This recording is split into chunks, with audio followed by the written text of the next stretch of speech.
NASA's Parker Solar Probe will soon fly closer to the Sun than any spacecraft before it, about 4 million miles from the visible surface. But getting that close to the Sun requires some fancy orbital mechanics.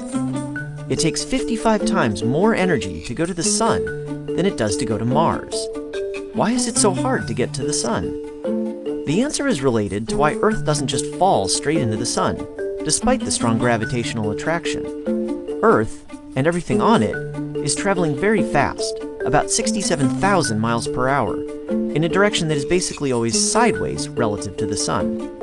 If you launch a rocket from Earth straight toward the Sun, it won't lose that sideways speed, and so it will miss the Sun. The only way to get the rocket to go right into the Sun is to cancel all that sideways motion.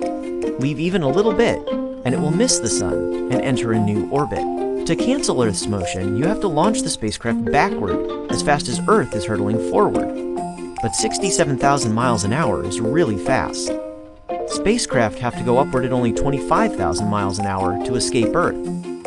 Getting to Mars only requires a bit more speed, 29,000 miles an hour. New Horizons, which NASA sent rushing out to Pluto, managed 36,000 miles per hour, or a little more than half what it would have to do to hit the Sun instead. Since Parker Solar Probe plans to fly past the Sun, it doesn't need to cancel out all of Earth's sideways speed, but it does need to remove 53,000 miles per hour of it. That's why it's using one of the most powerful rockets available, and additional gravity assists from Venus over a period of several years. In this case, rather than speeding up the spacecraft, as in a typical gravity assist, Venus slows down its sideways motion, so the spacecraft can get close to the Sun. When it finally does make its closest approach to the Sun, Parker Solar Probe will have lost much of its sideways speed, but gained a great deal of overall speed thanks to the Sun's gravity.